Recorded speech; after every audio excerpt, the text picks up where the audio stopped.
What is up, guys? Delboy here. So Regis Prograis stops Kiryl Relikh in 6 rounds in what was a very impressive performance.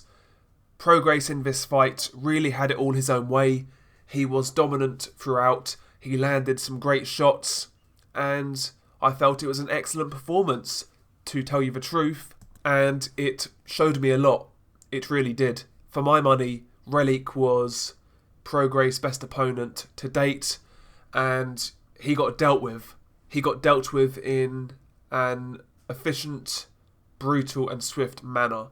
Really good performance from Regis Prograis. First round, Prograis actually adopting to fight on the back foot, using that jab out of the southpaw stance, looking to time Relikh coming forwards with his southpaw left hand down the pipe. He was dictating the pace in round 1. Relikh was coming forwards. He was trying to land some hooks, but not really having any success. A few jabs of his got through, but round 1 was mainly Prograis. Round 2 was a big round for Prograis. Prograis started to find a home for that left hand to the head, and also he was finding that left hand to the body as well. In fact, he dropped Relikh in round 2 with a lovely body shot to the liver. Looked like a powerful shot, but Relikh beats the count and he tries to fight on. At this point, Prograis smells blood. He lands several hard shots on Relikh, but Relikh is fighting back, and actually at the end of round 2, Relikh actually lands a left hook just after the bell that rocks Regis Prograis. So yeah, Relikh was fighting back. He was fighting back hard, but round 2 was pretty much all Regis Prograis, to be honest with you. Round 3, I felt Relikh did a bit better. He was doing a decent job of countering Prograis with his left hook, but still, the classier, more eye-catching shots were coming from Prograis. Like I said, mixing it from body to head. He was countering Relikh effectively as well. You know, Relikh would fall short quite a lot in this fight, and Prograis would counter with that straight left hand down the pipe. So round 3, it was a bit better from Kiryl Relikh, but again, not enough to win the round. And I'll be honest, after round 3, it was pretty much all Regis Prograis. It was basically target practice for his left hand, varying it from body to head, and Relikh was slowly being broken down. Relikh had a bad cut on the bridge of the nose, and he was just taking a beating. He kept on coming forwards. He tried to push Prograis back, but he wasn't really throwing any shots out of fear of getting countered. You know, he felt the body shots really early on as well, and as a result, to block Prograis' left hand to the body, Relikh would have his right elbow really tucked into his body to block those shots, but that obviously left the head open, and the left hand to the head of Prograis couldn't miss in rounds 4 and 5. Round 6 was when the fight ended. Prograis hurt Relikh with some good left hands, and his corner, Relikh's corner, then throws in the towel.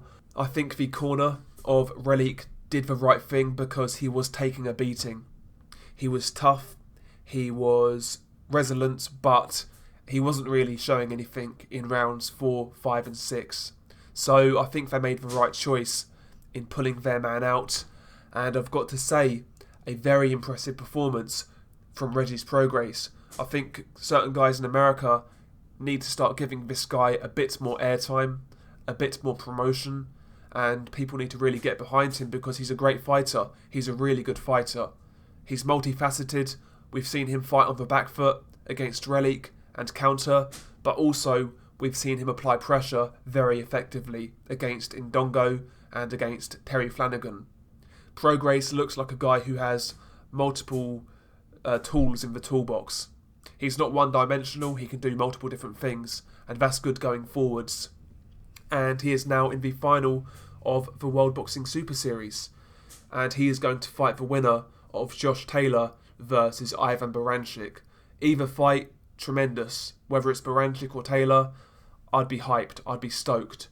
Hopefully it's Taylor, because I think stylistically, Taylor versus Prograis would be amazing. It really would. And I'm an admirer of both guys anyway, so I'd love that fight. But listen, Prograis done his thing. He got the stoppage win, and he's added a good name to his resume. Nobody's clearly beaten Relikh. You know, Relikh's only 2 defeats are arguably robberies, but Prograis handled him with ease, so fair play to him. I really enjoyed that performance. And also, as a quick one, Nonito Donaire on the undercard knocked out Stephen Young in 6 rounds with a lovely left hook. Stephen Young was obviously the replacement for Zolane Tete, and Stephen Young was out of his depth, to be honest with you. But the knockout by Donaire was beautiful. It was a nostalgia trip. It was like watching the Nonito Donaire knockouts of old, you know, go back to the Montiel fight, for example. But a beautiful left hook knockout by Nonito Donaire, and he advances to the finals of the World Boxing Super Series in the bantamweight tournaments. But yeah, good card, I enjoyed it. Share your thoughts below. Peace.